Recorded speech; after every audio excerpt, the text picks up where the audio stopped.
Hi friends, welcome back to our channel. ఈరోజు వీడియోలో ఈ slew design cutting and stitching ఎలా చేసుకోవాలనేది చూపిస్తున్నా నీట్గా. సో వీడియోని అయితే స్కిప్ చేయకుండా చూడండి. ఫినిషింగ్ అయితే చాలా నీట్గా వచ్చింది. ఇప్పుడు కటింగ్ ఎలా చేసుకోవాలనేది చూద్దాము. ఫస్ట్ వచ్చేసి నేను పేపర్ తీసుకుంటాను, ఎందుకంటే పేపర్ మీద కటింగ్ చేసి స్టిచ్చింగ్ చేస్తే చాలా నీట్ ఫినిషింగ్ వస్తుంది. 7 inches length, 5.5 inch hand loose అనమాట. ఇక్కడ వచ్చేసి 3 ఇంచెస్ అనేది మార్కింగ్ చేసుకున్నాను. నెక్స్ట్ వచ్చేసి మనము ఆర్మ్ హోల్ దగ్గర 3 ఇంచెస్ అయినా పెట్టుకోవచ్చు, 4 ఇంచెస్ అయినా పెట్టుకోవచ్చు, అది మన ఇష్టము. నేనైతే 4 ఇంచెస్ పెట్టుకున్నాను. ఈ 2 పాయింట్స్ని కలుపుతూ ఫ్రెంచ్ స్కేల్ తీసుకొని కర్వ్ అనేది డ్రా చేసుకోండి. ఇలాంటి స్లీవ్స్కి పేపర్ మీద కటింగ్ చేసుకుంటే కరెక్ట్గా ఫిట్టింగ్ ఉంటుందన్నమాట. సో మనం ఇవి రాసుకోవాలా, టాపు బాటము అనేది రాసుకోండి, చాలా ఇంపార్టెంట్, లేకపోతే కన్ఫ్యూజ్ అవుతారు. ఇలా మార్కింగ్ చేసుకున్న తర్వాత ఇక్కడ జాయిన్ చేస్తాం కాబట్టి ఇక్కడ 1/2 ఇంచ్ లేదంటే 1/4, అది మీ ఇష్టము. ఎంత సీమ్ కావాలంటే అంత సీమ్ అనేది ఇక్కడ ఎక్స్ట్రాగా మార్జిన్ అనేది యాడ్ చేసుకోవాలి. నెక్స్ట్ వచ్చేసి open side opposite side folding one side ఉండేలా పెట్టేసుకొని ఈ పార్ట్ అంతా ఇలా పెట్టేసుకొని మొత్తం మార్కింగ్ చేసేసుకోండి.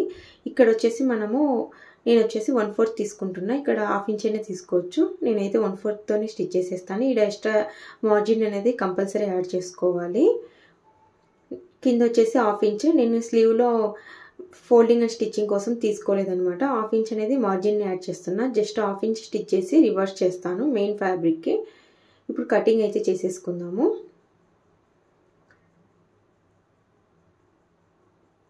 మనము డైరెక్ట్ క్లాత్ మీద స్లీవ్స్ కటింగ్ చేస్తే మనకు స్లీవ్ లెంత్ అనేది తగ్గిపోతుంది, ఆర్మ్ హోల్ రౌండ్ అనేది కూడా తగ్గిపోతుంది. ఇప్పుడు ఇక్కడ కూడా మనము ఈ విధంగా మార్కింగ్ చేసేసుకొని కింది పార్ట్లో డౌన్ పార్ట్లో మనం ఇక్కడ మార్జిన్ అనేది యాడ్ చేసుకోవాల్సి ఉంటుంది. ఈ విధంగా మార్జిన్ యాడ్ చేసుకోండి.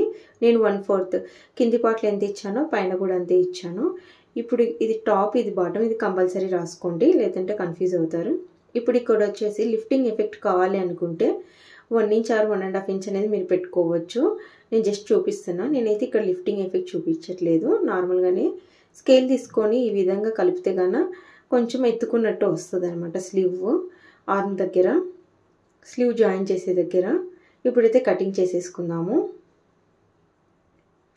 మనం డైరెక్ట్ కట్ చేసినప్పుడు ఎక్స్ట్రా మార్జిన్ అనేది యాడ్ చేయడానికి కుదరదు, అందుకే మనం పేపర్ మీద చేసుకోవాలి. చూసారు కదా, 1/2 ఇంచ్ని పైన పెడితే ఇలా కనిపిస్తుంది అనమాట. కింది పార్ట్కి ఎంత కావాలో అంత క్లాత్ అయితే నేను తీసి పెట్టేశాను. నెక్స్ట్ వచ్చేసి పైన పార్ట్కి కూడా క్లాత్ అనేది తీసుకుంటాం. పై పార్ట్ ఇప్పుడు 10 ఇంచెస్ ఉందనుకోండి, 30 ఇంచెస్ దాకా ఉండాలి క్లాత్. మనకు ఫ్లీట్స్ అనేవి బాగా రావాలి అంటే ఇక్కడ వచ్చేసి నాకు జస్ట్ 3 ఇంచెస్ ఉంది. సో ఎక్కువ క్లాత్ ఉంది అనుకోండి, బాగా ప్లీట్స్ వస్తాయి. ఇప్పుడు వచ్చేసి ఈ పార్ట్ని నీట్గా ఐరన్ చేసుకున్నాను. రైట్ సైడ్ మన సైడ్ పెట్టేసుకొని రాంగ్ సైడ్ కింద పెట్టేసి కింద పైన స్టిచ్ చేయండి. రిమైనింగ్ పార్ట్ స్టిచ్చింగ్ అవసరం లేదు. ఈ విధంగా కిందలో వచ్చేసి మనం 1/2 ఇంచ్ ఇచ్చాం కదా, 1/2 ఇంచ్తో స్టిచ్ చేయండి. నెక్స్ట్ వచ్చేసి సైడ్ స్టిచ్ చేయొద్దు. ఇక్కడ పై పార్ట్ అనమాట, మనం కరువు తీసాం కదా, అక్కడ 1/2 ఇంచ్తో స్టిచ్ చేస్తున్నా నేను. ఎందుకంటే ఇక్కడ నేను 1/2 ఇంచ్ అనేది 1/4 అనేది సీమ్ ఇచ్చాను కదా ఎక్స్ట్రా మార్జిన్, ఆ ఎక్స్ట్రా మార్జిన్ ఒకటి మనం స్టిచ్ చేసుకోవాలి. ఈ విధంగా స్టిచ్ చేసుకున్న తర్వాత ఎక్స్ట్రా క్లాత్ అంతా కటింగ్ అనేది చేసేసుకోవాలి. ఎక్స్ట్రా క్లాత్ అంతా కట్ చేసేసుకొని చిన్న చిన్న కట్స్ ఇచ్చుకోండి ఇటు సైడు. నెక్స్ట్ వచ్చేసి రివర్స్ చేసేసి ఐరన్ చేయండి, నీట్ ఫినిషింగ్ ఉంటుంది. సో ఐరన్ చేసాక ఇలా నీట్గా ఉంది. ఇప్పుడు రిమైనింగ్ పార్ట్ అంతా స్టిచ్ చేసేసుకోవాలి. ఆ తర్వాత ఎక్స్ట్రా పీసెస్ మొత్తం కటింగ్ చేసేసేయండి.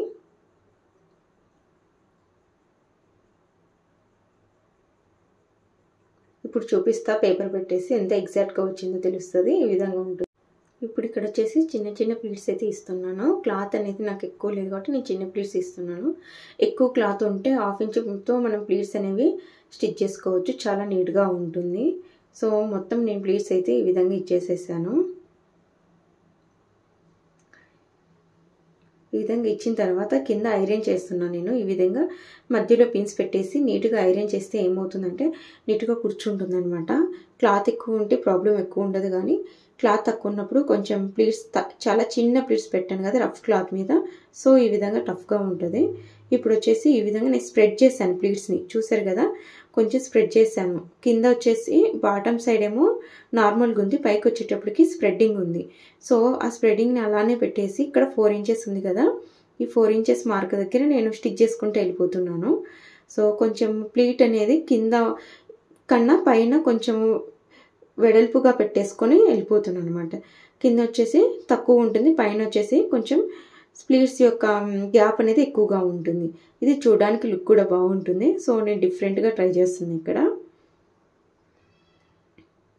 ఈ విధంగా మొత్తం స్టిచ్ చేసిన తర్వాత చెక్ చేసుకోండి కరెక్ట్గా వచ్చిందా లేదా. రాలేదు అనుకుంటే సైడ్స్లో ఒక చిన్న స్టిచ్ తీసేస్తే నీట్గా సెట్ అవుతుంది.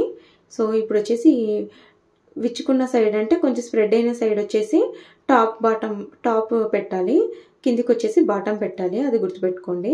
సో ఈ విధంగా పెట్టేసి రాంగ్ సైడ్ ఈ విధంగా మొత్తం పావించేతో నేను స్టిచ్ చేసేస్తున్నాను. మొత్తం ఈ విధంగా నీట్గా స్టిచ్ చేసుకోండి, ప్లీట్స్ని చెక్ చేసుకుంటూ. ఇప్పుడు ఎక్స్ట్రా క్లాత్ అంతా కటింగ్ చేసేస్తాం. ఈ విధంగా స్టిచ్ చేసినప్పుడు మనకు చాలా నీట్ ఫినిషింగ్ వస్తుంది. డైరెక్ట్ ఫ్యాబ్రిక్ మీద ఎప్పుడు డిజైన్స్ కట్ చేయకూడదు, పేపర్ యూజ్ చేసి కటింగ్ చేసుకోవాలి. ఇప్పుడు వచ్చేసి టాప్ ఎక్కడ ఉంది, బాటమ్ ఎక్కడ ఉంది చెక్ చేసుకొని పావించి అనేది మనం పెట్టాం కదా, ఆ పావించి మీద ఈ క్లాత్ పెట్టేసి స్టిచ్ చేయండి. అప్పుడు నీట్గా మనకి సెట్ అవుతుంది. చూసారు కదా, ఈ విధంగా రావాలా. స్లీవ్ మనకి కటింగ్ చేసిన స్లీవ్ పెడితే నీట్గా సెట్ అవ్వాలి. సో టాప్ని పైకి పెట్టేసి బాటమ్ అనేది కిందికి పెట్టుకొని స్టిచ్ చేసుకోవాలా, లేదంటే కర్వ్ అనేది ఆర్మ్ కర్వ్ అనేది రాంగ్ అయిపోతుంది. ఎడ్జ్కి స్టిచ్ చేస్తున్నాను నేను. ఎడ్జ్కి అనేది పావించి చెక్ చేసుకొని కింద పెట్టుకుంటూ ఎడ్జ్కి స్టిచ్ చేయండి. ఏదైనా ఎక్స్ట్రా వచ్చేస్తే చిన్నగా కట్ చేసేయండి. తర్వాత ఫ్రంట్ ఆర్మ్ హోల్ అనేది స్టిచ్చింగ్ చేసేటప్పుడు కటింగ్ చేసుకోవచ్చు. Thanks for watching.